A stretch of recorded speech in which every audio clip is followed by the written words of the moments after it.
Can you tell me where?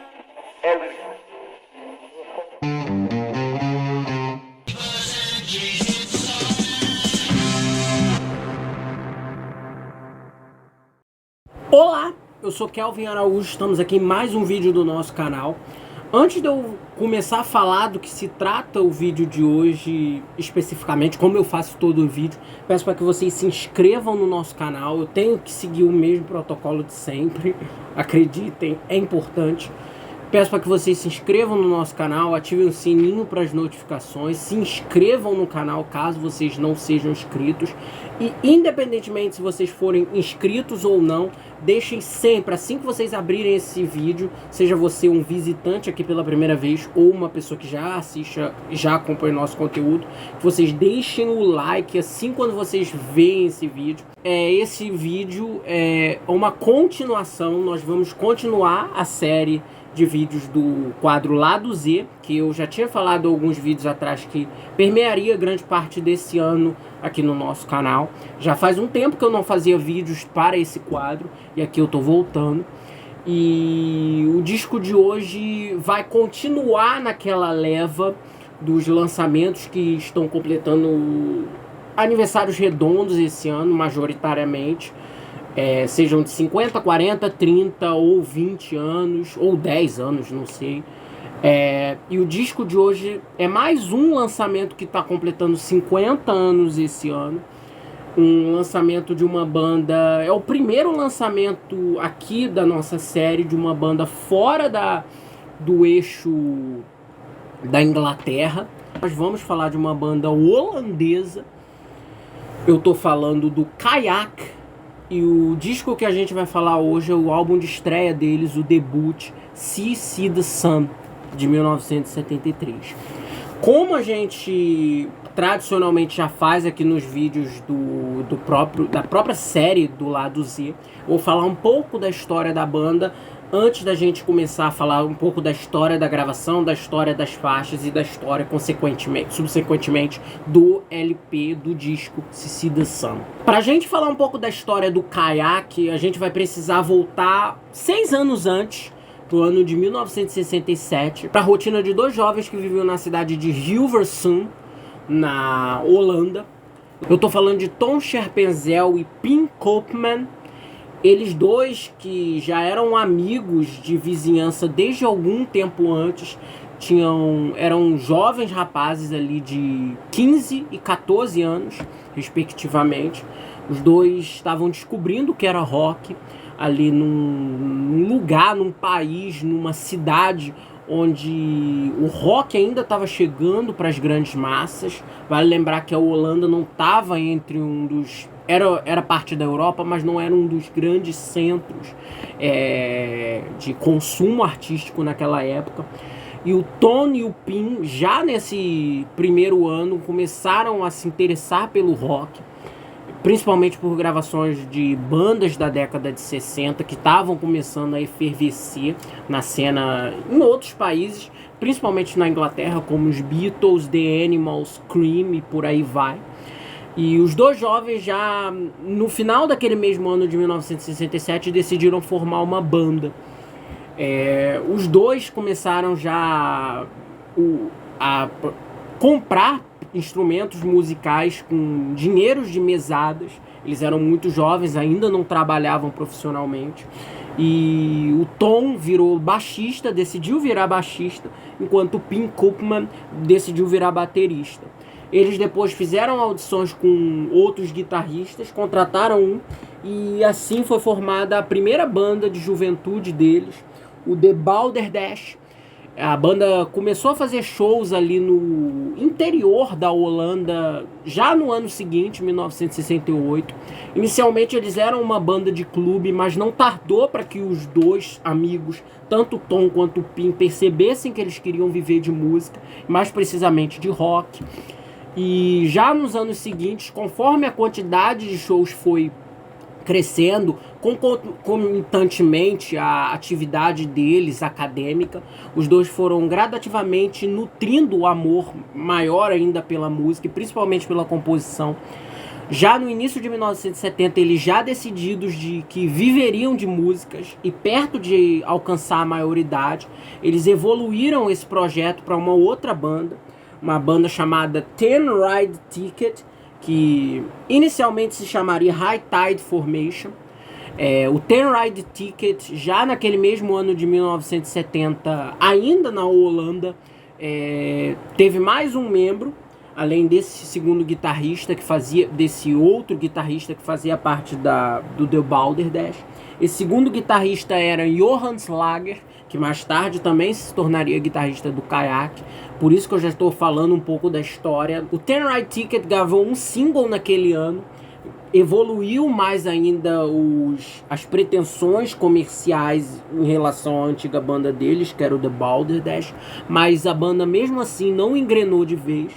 No início de 1971, os dois resolveram estudar numa academia de música da própria cidade de Hilversum. E os dois começaram gradativamente nessa academia a perceber não só o rock, começaram a perceber dois gêneros e duas coisas que fizeram com que eles ligassem a mente deles para outras coisas além do rock tradicionalzão, que era o rock progressivo e principalmente a música clássica. O Tom Schepenzel, em várias entrevistas, eu vou colocar todas essas fontes aqui na descrição, disse que esse período foi um período de muito aprendizado para ele. O primeiro, esse aprendizado de novas bandas progressivas, novas bandas e novos tipos de sonoridade.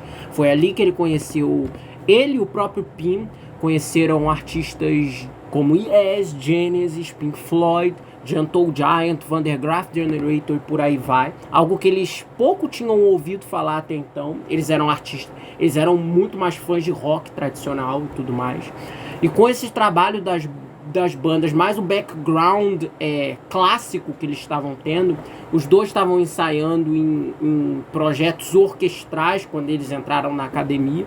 O Tom Schepenzel, já durante esse período, ele tocava contrabaixo numa das principais orquestras que ali ensaiavam na academia, mas ele foi se encantando cada vez mais com o piano, principalmente mais tarde com os teclados, o órgão, e viria a ser o seu principal instrumento logo quando ele foi migrando a ideia já na academia de formar uma nova banda. Ele e o Pim, que foi para a academia, já era baterista e também era percussionista da academia, conheceram um outro músico lá, Mark Werner, esse que também atuava ali na classe de percussionistas também, junto com o Pim. O Pim e o Tom, eles se encontravam sempre ali no conservatório e acabaram conhecendo Mark Werner e ficaram impressionados com seu talento vocal. Eles chegaram e... Você deveria ser vocalista de uma banda. E os três começaram um projeto de formar uma banda musical. Dessa vez uma banda mais séria, dado a bagagem que eles já estavam adquirindo, com todo esse background da música clássica, do rock progressivo. Tom, o Pim e o Max saíram ali da academia e decidiram fundar a própria banda deles. Dessa vez uma banda de cunho bem mais profissional. Eles de fato sentiram ali com a presença do Max um ímpeto maior, uma profissionalização, até também pelo próprio background sinfônico e tudo mais que eles estavam aprendendo ali. E logo depois disso eles chamaram o antigo guitarrista velho de guerra deles, que era o Johan Slager, que já tinha tocado no projeto anterior, e os quatro já começaram a ensaiar. Nesses primeiros ensaios, eles chegaram a contratar um baixista chamado Jean-Pierre, que era um francês que estava morando ali na Holanda, mas ele também não engrenou, não ornou com os membros, e foi substituído depois de poucos ensaios pelo baixista Chess Van Luren. E com a chegada de Chess Van Luren, o quebra-cabeça que faltava para aquela formação ali se completou. E ao longo do ano de 1972 eles começaram a tocar com o nome Ten Ride Ticket, mas durante uma das apresentações tiveram o olheiro da gravadora Phonogram, que convidou eles a gravar uma demo para um futuro contrato. Eles chegaram a gravar essa demo e os executivos da Phonogram ficaram muito felizes, gostaram, né, da proposta sonora da banda. Entretanto, eles queriam que eles investissem num som muito parecido com o que o Deep Purple e o Yes faziam no início da carreira, que eram releituras de canções populares e tudo mais, com um toque mais progressivo e neoclássico, abre aspas. Os membros da banda recusaram na hora a proposta, principalmente o Tom Scherpenzel e o Pim Koopman, porque eles viam que o lance dos caras era o som autoral. Com a recusa da Phonogram, eles usaram a fita demo para enviar para outras gravadoras, até que conseguiram uma proposta quase que inesperada da EMI, gravadora que assinara os seus maiores ídolos, que eram os Beatles, há pelo menos quase 10 anos antes.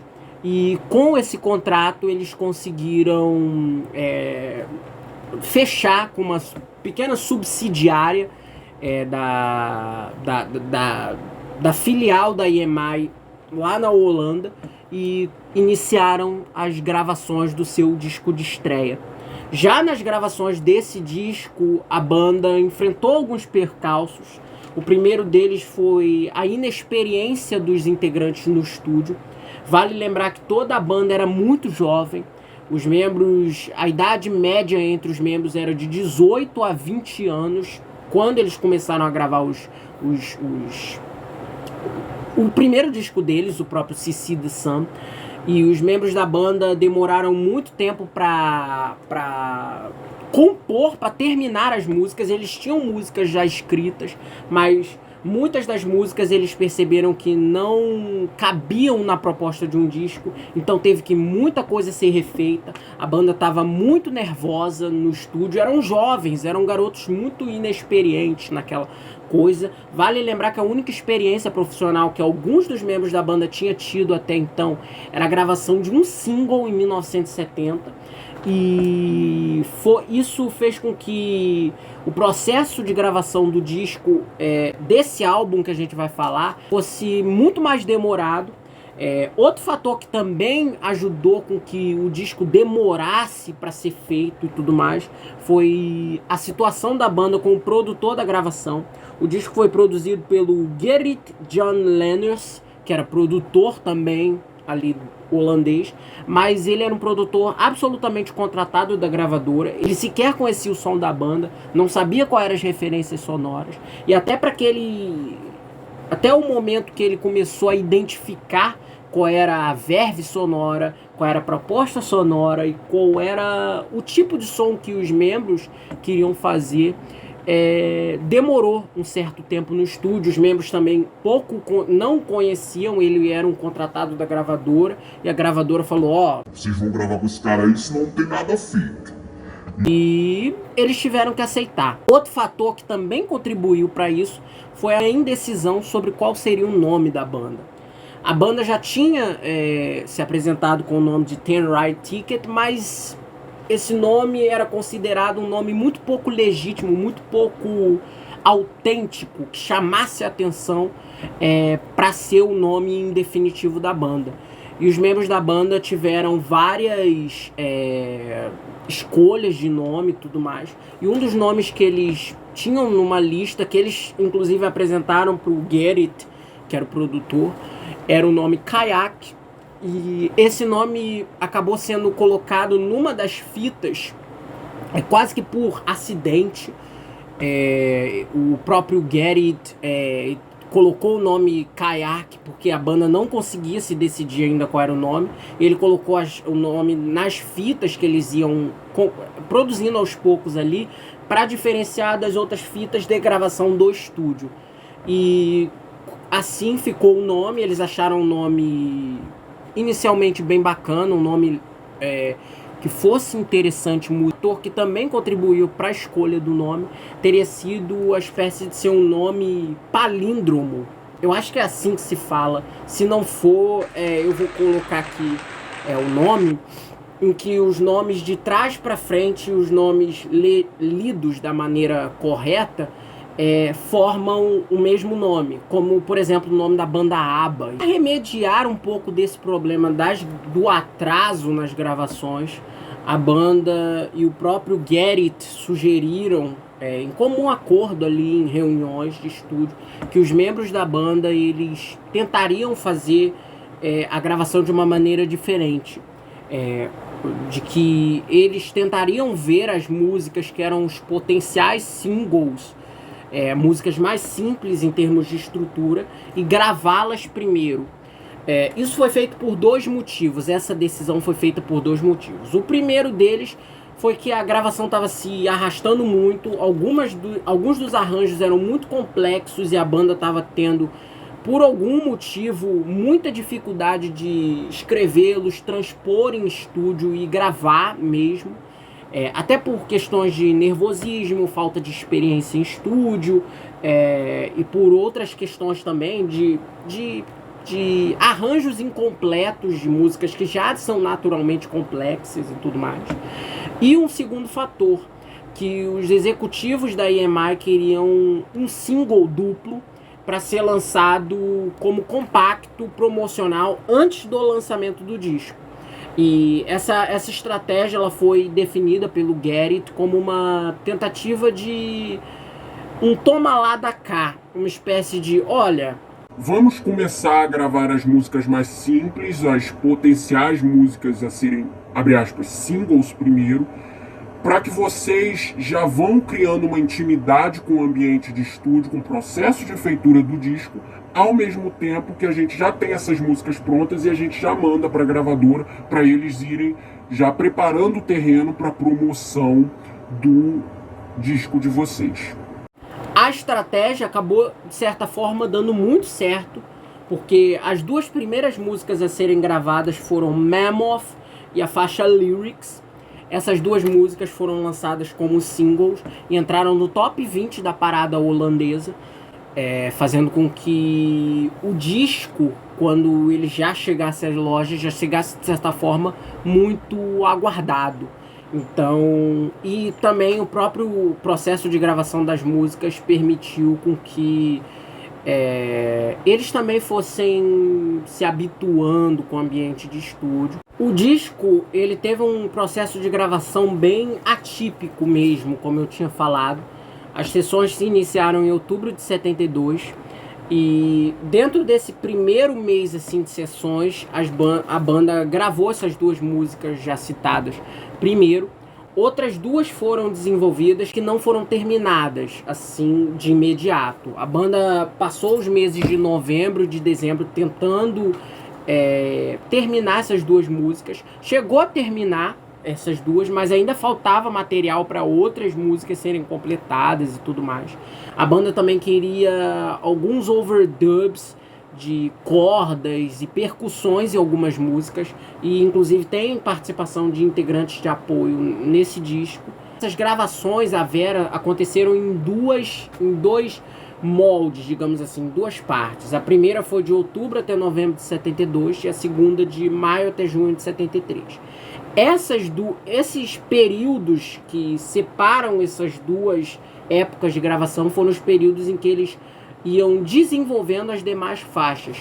Foi um disco que o próprio Tom Scherpenzel disse em entrevistas que foi um trabalho muito árduo, porque muita coisa tinha que ser reescrita. Os membros da banda foram compondo as músicas no estúdio, eles não chegaram com as músicas, com os scripts das faixas inteiramente prontos. Algumas partes das letras já estavam desenvolvidas, mas não todas. Então, isso fez com que duas coisas importantes acontecessem. A química dos integrantes da banda melhorasse no estúdio e tudo mais. Eles se encontravam, mas eles se encontravam bem mais em shows. O próprio Tom e o Pin, eles eram muito amigos desde sempre, né? Mas os demais membros, eles pouco se encontravam fora desse ambiente dos shows. Isso fez com que eles ficassem mais unidos e, consequentemente, ajudasse até mesmo na fluidez e na técnica de tocar nas músicas. E também teve um outro resultado nisso, esse não tão bom, de que o disco ele chegou muito tarde para o deadline de lançamento. O que acontece? eu preciso explicar isso porque tem gente que não entende. Discos têm prazos para serem entregues às masters, tem prazos de mixagem e prazo para possíveis datas de lançamento. Como teve essa demora toda no estúdio e tudo mais, essa insegurança, isso fez com que houvesse um atraso de mais de 3 meses da data inicial que a EMI tinha reservado para enviar as masters finais já mixadas e já pronto do próprio trabalho. Então isso fez com que o disco chegasse para mixagem. A banda não mixou ele na própria Holanda porque o estúdio lá não tinha equipamentos para isso. Outra dificuldade que eles também enfrentaram, eles não tinham um equipamento tão bom para fazer as masters finais. Então as fitas tiveram que ser enviadas para Londres, para o estúdio Abbey Road, o estúdio mais conhecido deles, da EMI, digo, e foram mixadas por ninguém menos que Alan Parsons, que tinha acabado de finalizar naquele mesmo ano de 1973 um dos projetos mais conhecidos dele, que foi indicado ao Grammy, que foi, claro, o processo de engenharia de som e mixagem do Dark Side of the Moon do Pink Floyd. E o Alan Parsons ele teve que terminar a mixagem do disco em 3 dias para que as masters já fossem enviadas, para que a banda já começasse a lançar, pelo menos lançar o disco no meado de 1973, porque já tinha estourado muito tempo. O disco já abre com a excepcional faixa de abertura Reason for It All. Essa música já dá muito das cartas de intenção de todo o resto do trabalho que permearia todo o arranjo musical, composicional e lírico das demais faixas do disco. Já nessa primeira faixa eu já percebo muito bem como o trabalho do Kayak nesse disco de estreia é um trabalho muito em voga, muito comunicativo com o que outras bandas rock progressivo faziam na época, mas com um elemento muito único, um elemento que eu diria barroco e principalmente simplista. Além desses 2 elementos, eu percebo aqui nessa primeira música já fica muito claro um outro elemento que coloca eles como algo diferenciado assim, de outras bandas de rock progressivo, que são principalmente os pontos dedicados às harmonias vocais. Elas estão presentes em todo o disco, praticamente todas as músicas, mas em determinadas músicas isso fica muito mais nítido. Reason for It All é uma delas. Já nessa música eu destaco de cara o excelente trabalho da seção rítmica do próprio Ties Van Leeuwen. Os baixos dele nesse disco estão muito legais, são linhas meio funkeadas, mas linhas não muito técnicas. E principalmente os trabalhos de bateria do próprio Pim Koopman, ele tá soberbo nesse disco. E o próprio trabalho do Johan Slager na guitarra. Mas, porém, contudo, entretanto, para mim, quem brilha nessa música em boa parte do disco é, sem dúvida, o próprio Tom Scherpenzel. Os trabalhos dele no teclado são absolutamente fantásticos. As linhas de sintetizador dessa música e de outras canções também são linhas muito simples, mas linhas muito repetitivas, que grudam na sua cabeça, mas repetitivas no bom sentido. São linhas muito marcantes, mas não são aquela coisa fritada, aquela firulência, né, que a gente ouve em muitos lançamentos progressivos, principalmente lançamentos progressivos mais recentes, mas que nos anos 70 já existiam, cá entre nós.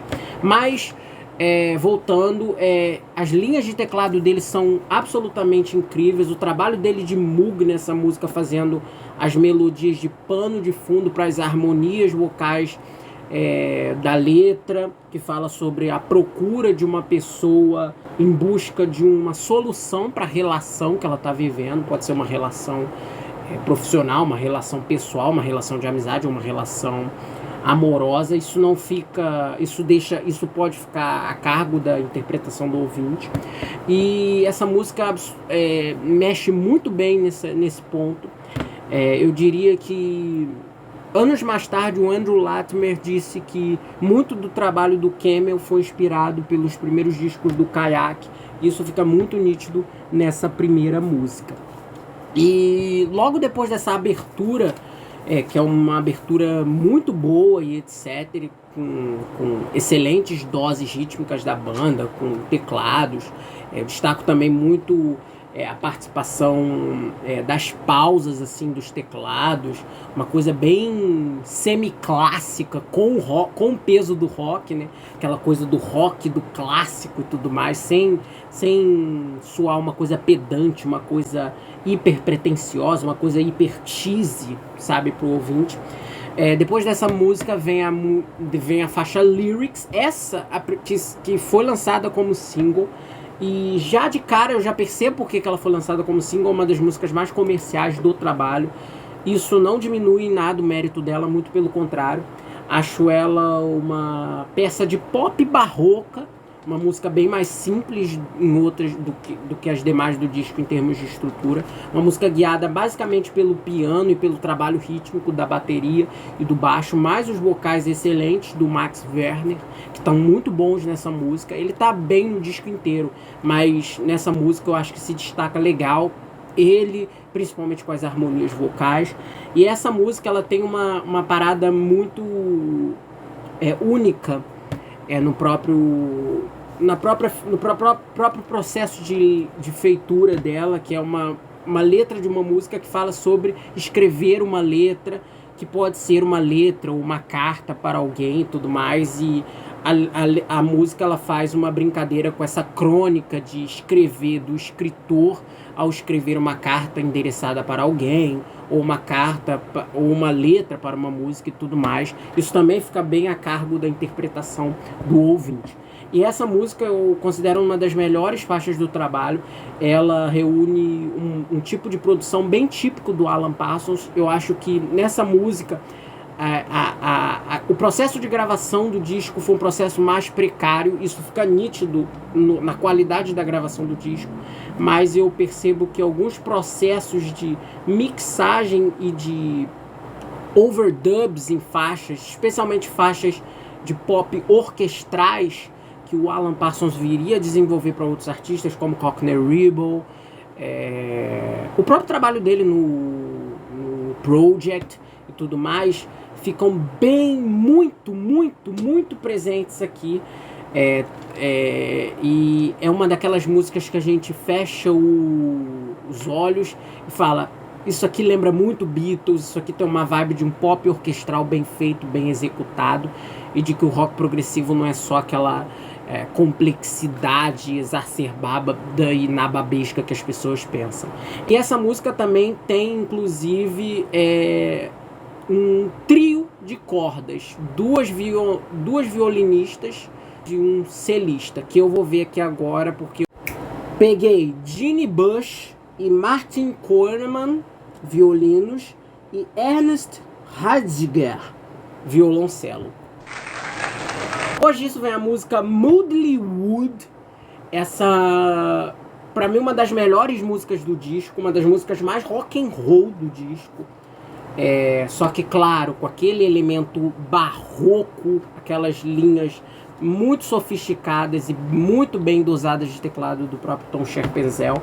Mas, porém, contudo, entretanto, para mim o grande destaque dessa música se dá pelo trabalho rítmico da guitarra, da bateria e do baixo. Eu acho que o próprio Johann Slager, junto com Pim Koopman e o Van Luren, fazem um trabalho excepcional nessa música. Eu acho que eles seguram muito bem a coisa mais rock and roll, mas sem soar muito hiper purista. Claro, a música tem lotada de elementos progressivos, as músicas mais politizadas do próprio trabalho. Uma música que faz uma analogia de um navio que está com a madeira mofada e de que esse navio vai se aos poucos afundando conforme esse mofo vai ficando mais aparente e tudo mais.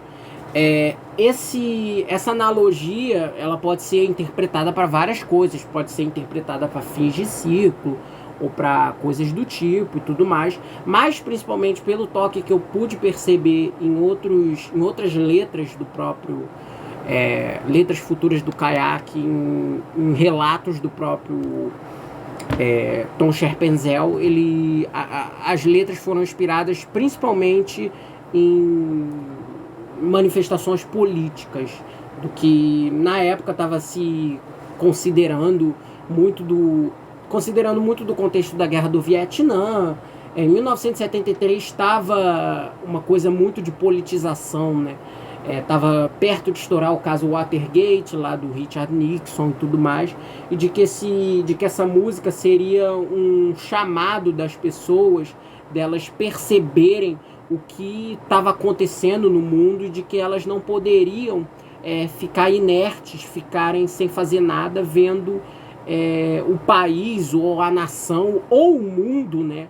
Essa analogia pode ser muito ampla, se destruindo enquanto elas estão ali de mãos atadas e tudo mais, e tentarem se salvar desse navio mofado que era um cenário político à época, um cenário político de muita destruição, muita guerra, muita fome. Também estava tendo a Guerra Fria e tudo mais, de que as pessoas... a letra da música fala sobre pular fora, de se salvar, né? Ajudar outras pessoas a pularem fora desse navio e tentarem nadar, ter um lugar mais seguro e tudo mais, como uma tentativa de se arriscar e falar, se expressar o que você realmente quer e sobre o que você realmente acredita, e não ficar principalmente inertes diante de injustiças, seja lá o que elas podem acarretar para você ou para outras pessoas. O legal que eu acho nessa música são os efeitos de mixagem na voz em determinados momentos da música é uma voz com efeitos de água, uma voz, acho que talvez algum efeito do Leslie Speaker. Eu não sou músico, não sou engenheiro de som, então não posso dizer isso com propriedade, mas talvez me pareceu isso, e eu achei que combinou pra cacete com o espírito do que a música quer dizer. E depois disso vem a faixa Lovely Luna. Essa, pra mim, a música mais diferentona de todo o disco aqui. A gente teve um número mais rock, mais progressivo, barroco e hard, que abriu o disco. Depois veio uma música de pop barroco, depois veio uma música mais hard, mas também com muitos elementos progressivos. E essa daqui é uma música absolutamente psicodélica, uma música bem etérea e acústica, de 8 minutos de duração. A música ela é cantada pelo Pim Koopman, que tem um registro de voz bem grave, bem sereno. E essa é uma música bem mais diferentona do resto do disco, uma música orientada por violões, pelas harmonias vocais, mas as harmonias aqui estão bem mais sutis. Eu gostei muito dessa música, para mim é um dos pontos altos do disco. Destaco aqui os excelentes trabalhos de violão, os excelentes trabalhos acústicos do próprio Johann Slager, e o próprio também trabalho vocal do Pim Koopman está absolutamente fabuloso nessa música. As inserções de sintetizadores, aqui bem mais discretos do Tom Scherpenzel, mostram que ele também não era aquele músico que ficava metendo sintetizador em tudo quanto era música e tudo mais. Essa música me lembrou muito da vibe artística, sonora e tudo mais. E conceitual também, porque a letra dessa música é uma letra bem abstrata, com duas composições: The Rain Song, do Led Zeppelin, primeira parte de The Remembering, Hide the Memory, do Yes, presente no Tales of Photographic Oceans. Essa música me lembrou muito essas duas. A quinta música do disco é Hope for a Life. Essa, uma música também, claro, rock and roll, mas uma coisa muito menos orientada a guitarras, mais orientada aos trabalhos de teclado do próprio Scherpenzel e dos pianos. Esse é o principal instrumento da música. O riff principal vem de uma melodia dele. Destaco nessa música o excelente trabalho vocal de toda a banda, que faz as harmonias junto com o próprio Max Werner. E também destaco muito nessa música a dinâmica dos teclados, do piano principalmente. Ele faz as grandes partes da melodia dessa música, junto com a guitarra e com a bateria do próprio Pink Koopman. Eu acho que essa é uma das melhores canções do disco, do trabalho. Uma curiosidade bem legal dessa música é que essa canção, ela abre com barulhos externos, e esses barulhos externos, eles foram gravados de uma maneira bem inusitada, assim, quando a banda estava gravando a parte de teclado, de órgão, de uma outra música futura desse tracklist. A música, ela fala sobre uma esperança de uma vida sem amarras sociais, uma vida sem... uma vida em que as próprias pessoas, elas possam revelar quem elas realmente são. A letra fala muito sobre a questão de como nós... mesmo sendo quem nós somos, devido às várias questões de amarras sociais, questões de preconceito, questões do processo de socialização mesmo que a gente tem no nosso dia a dia, a gente vai um pouco deixando de sermos nós mesmos, de fazermos as coisas que a gente quer fazer, de dizer as coisas que a gente diz, para se adequar ao modus operandi ou a algo que a sociedade espera de nós. E a música, o próprio título da música, Hope for a Life, pede ao ouvinte, ou clama, digamos assim, ao ouvinte, de uma maneira bem mais lírica, de um retorno, de uma volta, de que essas pessoas possam ter a esperança de uma vida real, de uma vida mais sincera, de uma vida mais livre dessas amarras sociais. Ballad of the Triplet, uma das grandes músicas do disco, uma música em um tom meio épico, um tom meio mais melancólico do que das outras músicas, mas ainda assim com certo peso. É uma das que tem grande participação do Mellotron, né? A gente falou tanto dos teclados nesse disco, mas o Mellotron fica bem presente nessa música, que não é tocado pelo Tom, mas sim pelo Max Werner. Era o único teclado que ele gostava mais de tocar, então durante as gravações a banda separou o Mellotron para que ele tocasse em determinadas partes, e nessa música ele tocou. Essa música, para mim, é uma das melhores músicas do disco. Eu acho que ela une muito bem o peso, uma densidade sonora com elementos, claro, progressivos da banda, mas sem aquela firulência. Eu acho uma música mais épica, digamos assim. Apesar da música ter 5 minutos de duração, não é uma música longa em termos de duração, ela tem um lado bem épico, um lado bem marcante musicalmente. E a própria letra, ela também corrobora um pouco essa sensação de algo épico, de algo muito marcante sonoramente. Porque a letra, basicamente, ela faz várias analogias, usando a analogia de uma bailarina com um pé só e tudo mais, e de um pintor cego. Da analogia de como as pessoas, elas se deixam guiar muito pela emoção, de como as emoções, elas tanto para o bem quanto para o mal. A letra fala mais sobre as questões do desenrolar dessa questão da emoção ser usada para o mal e tudo mais por outras pessoas, e de como nós, seres humanos, estamos sujeitos pela emoção que nós sentimos a algo, estarmos entrando numa armadilha e podemos ser enganados pelas pessoas e tudo mais. É uma música muito bonita, acho essa música muito rica, uma música muito emotiva também. Um dos pontos altos da gravação, acho uma das performances vocais do Max Werner mais interessantes do disco. Também o trabalho do Pink Koopman nessa música tá muito bom. Depois disso vem a faixa Forever's a Lonely Thought. Uma música bem única também no disco, uma das minhas favoritas.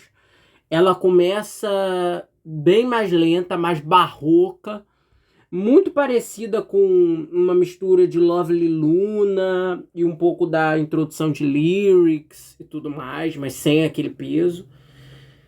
E aos poucos a música vai crescendo, vai se transformando. Ela começa de uma maneira mais calma, com os violões, uns toques do piano. Nessa parte final, o piano domina muito as composições.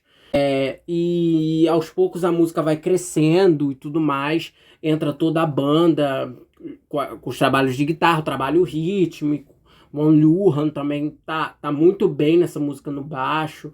O próprio trabalho de bateria, de guitarra. E sem dúvida essa é uma das melhores músicas do disco. E essa é uma das músicas que...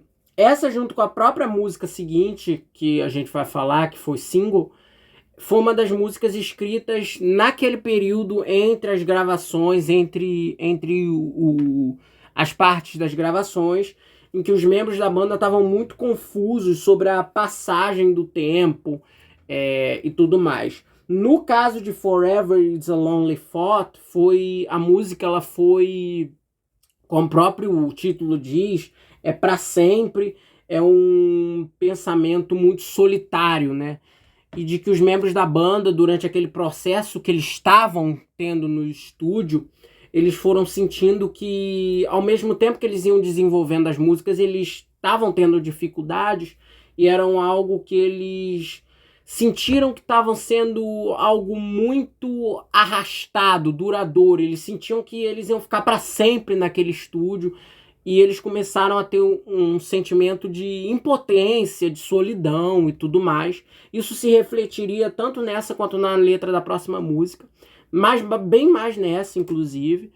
Inclusive ele tem bem a analogia do trem nessa música, que uma das inspirações da letra, que começou a ser desenvolvida pelo Scherpenzel, foi quando ele estava indo de trem pro estúdio, que ele estava pensando, caralho, eu nunca termino a gravação desse disco. Parece que eu vou ficar para sempre, sabe? Fora também a insegurança deles, né? Sobre qual seria a repercussão do trabalho. Então foi esse misto de sentimentos que gerou essa excelente faixa. Depois disso vem a música Mammoth. Essa música foi o segundo single principal do trabalho. Foi lançada como compacto antes do resto do disco. Essa é uma música bem diferente do resto do disco. Ela é uma música pop, claro. Ela é uma das mais curtas, tem 3 minutos de duração, e ela é uma música de orientação muito glam. Na época, o cenário glam tava estourando na Inglaterra com nomes como T-Rex, David Bowie, Mott Hoople e por aí vai. E a gravadora achou por bem pedir para que a banda desenvolvesse canções mais simples nesse estilo, na coisa mais rock and roll que eles faziam. E essa música, que já estava sendo desenvolvida desde alguns shows, antes deles adotarem o nome Kayak, foi resgatada para a gravação do próprio disco. Essa música que eles falam sobre como se sentir, eu me sinto um mamute e tudo mais, fala também sobre essa questão da passagem do tempo, de como eles estavam se sentindo muito pressionados, muito... emocionalmente e tudo mais, embora a letra trate dessa questão de uma maneira um pouco mais abstrata do que na faixa anterior.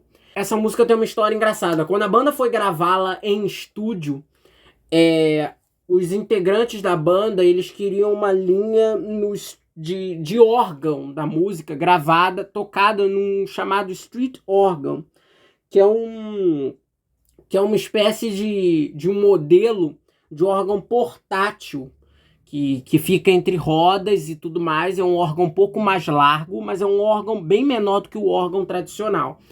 E esse órgão, ele era a linha que os integrantes da banda queriam na música, e eles não puderam, como é que eu vou dizer? Eles não puderam trazer esse órgão para o estúdio, porque o órgão, ele embora fosse um órgão menor, ele era um órgão muito largo. Ele era pequeno, mas ele era largo demais e não passava nas portas do estúdio. Nem tinha como dobrar, porque ele tinha as rodas e tudo mais. Era muito utilizado por músicos de rua. E a banda teve que gravar a linha do órgão em frente ao estúdio, do lado de fora. Trouxeram as fitas para um músico externo, que era um músico de rua, que eles estavam vendo ali, que estava passando. Eu vou colocar o nome dele aqui na pós-descrição. Ele é acreditado no disco original, mas é um músico desconhecido. E a banda pegou a gravação dele, dele tocando o órgão, e colocou na faixa. Por isso que vocês ouvem um som de órgão nessa música, um som de teclado, bem grunhido, abre aspas, assim. É um som de órgão muito específico, não é um som de órgão tradicionalzão, é um som de órgão quase que distorcido. O disco se encerra com a faixa título, Se See The Sun. Essa é uma música que pra mim encerra muito bem o trabalho, uma música mais calma, mais pastoral, mas também ainda assim reunindo os elementos das outras músicas, com muitos toques dos sintetizadores, uma certa melodia, quase que como uma balada, digamos assim. É uma música também de uma linguagem mais abstrata a respeito da natureza. Os integrantes da banda, em entrevistas posteriores, disseram que essa música foi muito inspirada pelos trabalhos do Yes, particularmente And You and I e a música Time and the World, do disco de 70. E a gente percebe um pouco disso porque são músicas... Ela tem uma construção bem mais singela, harmonicamente, musicalmente e tudo mais, e que encerra muito bem esse trabalho de estreia do quinteto Kayak. Kayak continuaria a lançar outros discos ao longo da década de 70, depois disso. A banda chegou, inclusive, a ter, no fim da década, um outro sucesso. Depois desse disco de estreia, eles foram gradativamente nos discos seguintes, conquistando mais e mais público em outros discos de extrema repercussão. A banda, logo depois do lançamento, até a banda continuou em atividade até 1982. O Tom Scherpenzel e o Pim Koopman continuaram em boa parte dessa formação. O Pim saiu e etc. O Johan Slager continuou até 82. O Chase Van Luren também deixou a banda em 75 para se dedicar a estudos e tudo mais. E eu vou contar agora um pouco do que aconteceu com a banda depois disso, porque é muito legal a história deles. O Kayak durou de 72 até 82. O Tom Scherpenzel, depois desse fim, partiu para outros projetos solo. Escreveu também muitas trilhas musicais e composições para musicais mesmo e teatro. E também atuou como músico de sessão para vários outros artistas, músico de apoio para várias outras bandas, como a Blonde Pig, que foi a banda do primeiro guitarrista do Jethro Tull, Mick Abrahams, e ele também ficou famoso depois disso por ter sido um dos tecladistas do Camel. Pós 1984, ele entrou na banda no Stationary Traveler e continuou nos anos seguintes, mas quase sempre ele não fazia grandes turnês na banda, porque ele sempre teve muito medo de voar. É um dos grandes traumas dele, ele não viaja de avião. Os outros membros, eles tiveram uma história muito engraçada, digamos assim. Eles têm uma trajetória muito engraçada depois que foram se desfazendo, depois que a banda foi mudando de formação e tudo mais. O Pim Koopman, ele continuou como baterista. Depois da volta da banda, o Kayak voltou em 99 com o próprio Tom e com o Pim. O Pim continuou na banda até 2009, quando ele faleceu, infelizmente. Hoje em dia, o Tom Scherpenzel continua com a banda em atividade. Continua a lançar discos. O disco mais recente deles é de 2021. Com outros músicos e tudo mais. O Johan Slager parou de tocar guitarra com a banda mesmo em 1982, não retornou para a formação de 1999. E tem duas histórias especiais sobre o Max Werner e o Chase Van Luren.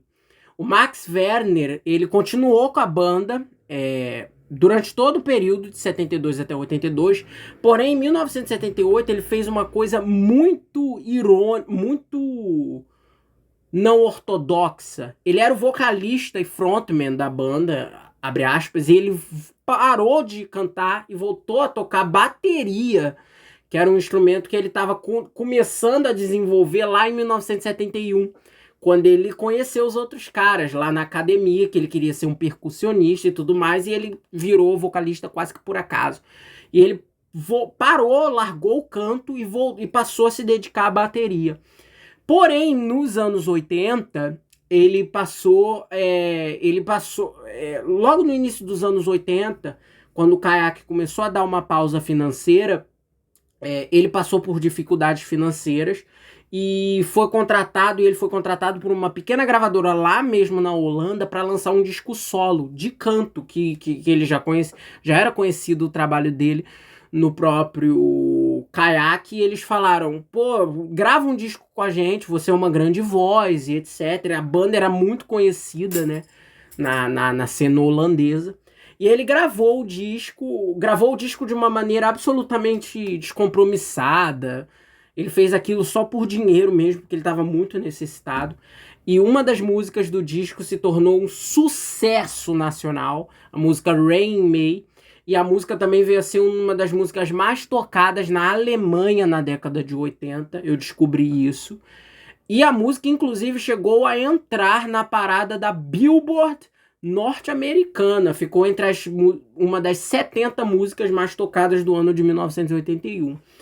Depois o Max Werner, depois desse One Hit Wonder solo, ele voltou a tocar bateria, mas ele voltou para a reunião do Kayak a partir de 1999, foi quando a banda voltou, o Tom decidiu voltar à banda. Ele voltou como vocalista de 99 até 2001 e depois ele saiu da banda definitivamente. Já o Chess Van Luren teve uma história muito engraçada. Ele entrou na banda como substituto do Jean-Pierre lá, que não vingou. E ele continuou tocando. Ele tocou em mais 2 discos depois do CC The Sun. E depois disso, ele simplesmente deixou a banda porque ele queria se dedicar aos estudos. E a banda já estava começando a ter um sucesso mais robusto, digamos assim, na Holanda. Mas ele não quis continuar na banda e ele continuou seus estudos. Ele viria a se tornar... Ele foi cursar Direito, fez pós-doutorado também em Culturas Sociais e em 2002 ele se tornou secretário de Educação e Cultura da Holanda. Sim, ele saiu do Kayak, se estudou e virou secretário de Cultura do país. Eu simplesmente amei a história desses caras. Eles lançaram muitos bons discos depois e etc. Eles também ficaram conhecidos por Ruthless Queen, que é uma outra música. Os discos deles dos anos 2000 eu acho bem legais e tudo mais. Eu não acompanhei os recentes, mas eu ouvi alguns do início da década de 2000.